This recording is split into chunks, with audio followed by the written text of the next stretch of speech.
Hi everyone, it's Keela here for Soy and Shea, and thank you so much for joining me for today's soap making video.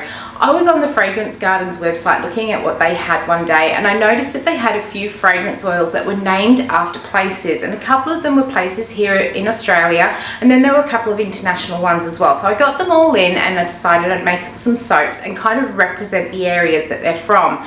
The first one I am going to do, the fragrance oil is called Nimbin, and it's a town that's about 2.5 hours away from where I am, and it's even closer to where Lee from Wicked Lee lives. It's probably less than an hour away from where she is. It is a beautiful part of the country that is so often very misunderstood, but it's got some beautiful countryside. The town, the little township is very quirky, very quaint, beautiful area.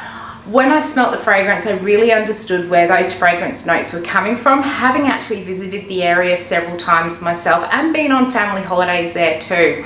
So I had a bit of a think about how I wanted to create the soap, and I am going to be calling it Flower Power, and you'll understand why as we get into making this soap.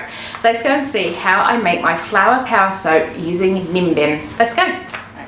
Okay, so I am so excited to make this soap. I came up with this idea of how to actually finally use this fragrance oil.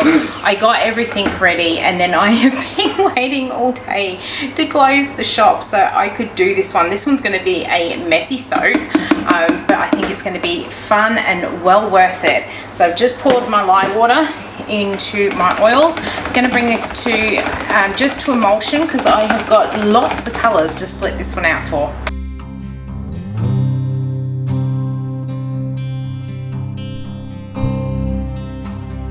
Right, that is all I'm going to do for the mixing. I have literally just brought that together with a few pulses. I'll be able to mix it and make sure that it is well combined once we split it out for all of the colours. I've got most of that soap off of there. Pop it there so it doesn't get too messy. And let's grab all of these jugs. As you would have seen from the cover photo, we are doing a rainbow style soap. So I have got the usual culprits. I have got some really red in this one. I have got some orange pop in here. We've got some Wellington as a yellow. And then we come down to some Caribbean green in this one. I then have some cobalt blue in here and some Eminence purple in my last jug. Just going to make sure this is split out evenly between them all. These are my kind of favorite go-to colors for making my rainbow soaps. I tend to find that they are, as colors, they are strong and very I would say independent is the word that's actually springing to mind, in that they can actually withhold their own colour when they're blended with other colours. Like, they're nice and strong and they don't tend to lose their colour much. So I'm really hoping with the style of soap that I'm going to do that we're not going to get too muddied in our colour, and that they're going to perform as I know they generally do. So let's get this pot scraped out and we'll get our colours mixed in.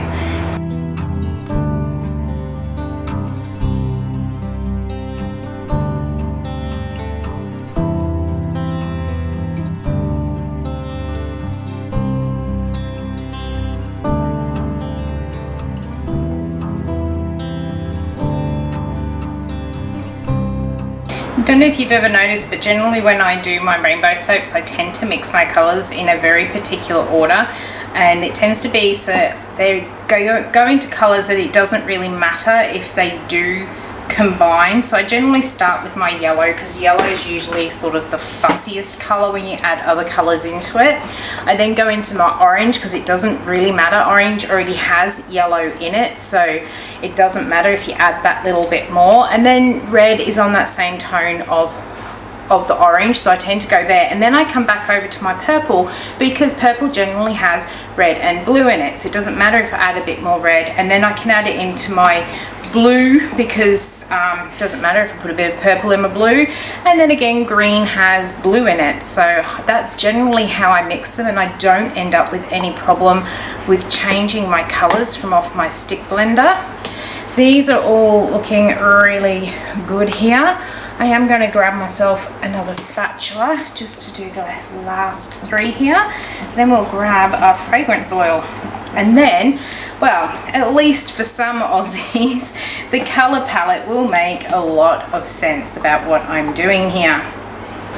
Alright, so the fragrance I am using today, this is called Nimbin, and it is from off of the Fragrance Garden. And I got this one in because I just thought it would be a laugh. For those in Australia who know, Nimbin is actually an area within Australia. It is down on the sort of northern New South Wales area near Lismore, Byron Bay, that sort of area. And it is a place for people who like to live a alternative lifestyle, a very hippie sort of atmosphere. When you go there, there are a lot of herbal shops. I'm saying that because I don't want to get demonetized, but there are a lot of herbal shops there. There is a large gay community down there as well, hence the rainbows that are seen everywhere down in that down in Nimbin. If you actually get onto Google and research Nimbin, you'll see that almost every picture that comes up has a rainbow flag or rainbow painted buildings and all sorts. It's a really it's a beautiful area to go and visit, and it's a really nice sort of town as well. It's just very, very different to all your sort of really commercial built up tourist areas. It is quite a nice area to go and visit for anyone that does get to go around there, and they do have some really nice festivals and things down that way too. But that's where the sort of colour palette came from for the rainbow, because everything about Nimbin is rainbow. As for the fragrance oil, we've got some sweet orange, tangerine, there's a bit of pepper and nutmeg in there, and then of course we have some patchouli, some sandalwood, some amber, a little bit of vanilla spice in there as well. All those sort of hippie sort of smells that you really do associate with Nimbin. And this fragrance oil, it really is quite a nice fragrance oil as well. So if anyone's interested in getting that one from off the fragrance shed here in Australia, by the looks of things it is behaving well and it does smell good. So let me finish getting this green one mixed in, and then we will grab our mold and start pouring. Okay, so we've got the mold. I'm not going to do this as a traditional layered rainbow or anything else. I'm going to do a fair few drops of colour, but I'm going to make sure that my sort of layers are fairly big, just to make sure that they don't muddy too much. And you know what, we may not even go, no, we'll go in the rainbow colours. That's just what my head's saying. We're going to get a bit of a tiger stripe, I would say. Richard of York gained. Gotta say it and make sure that I get it right, because last time I got it wrong I got into so much trouble from everyone. So there goes our green. Now what I'm also going to do is I have some little white flower canes that I am going to drop in here, and that's just kind of really sticking in with the whole sort of 1960s hippie vibe that you get from being down near Nimbin. So I've got two sizes, I've got a medium and a small, so that's that one. We need some blue, and I'm just going to work my way up until I've poured all these colours in and got all of my little flower embeds in here as well.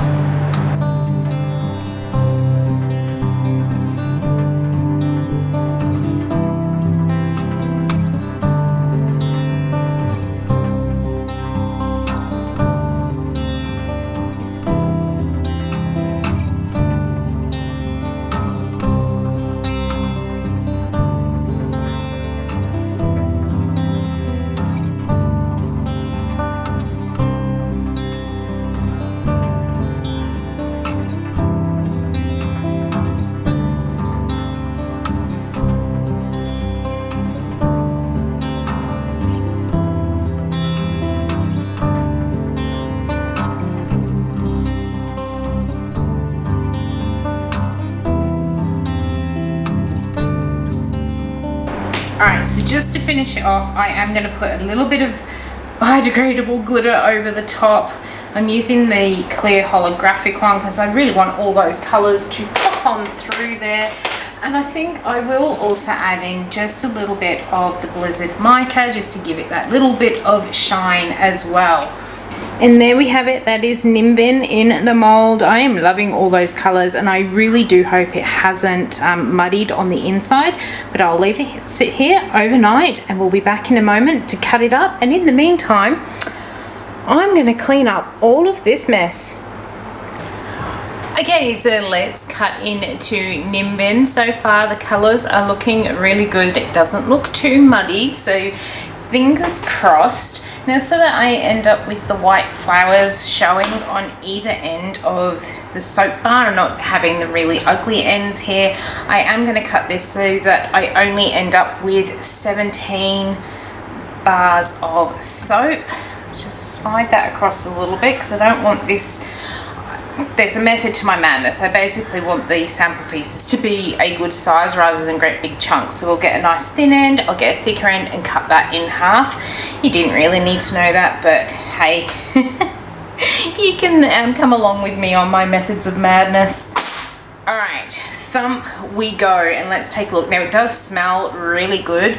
I can definitely get those sort of more incense sort of smells.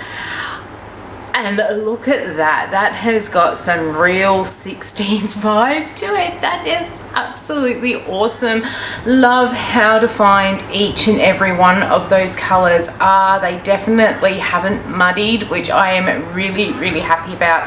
And I think just those pops of white flower, that really sets it off and gives it that whole sort of vibe that I was trying to get out of this one. Really, really love how this has come together. And as I said, the fragrance is held really well in here.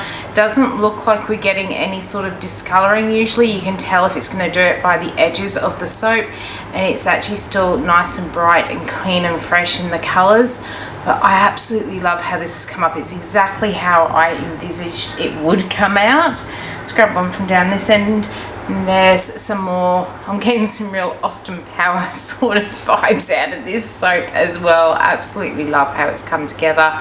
Really love this fragrance as well.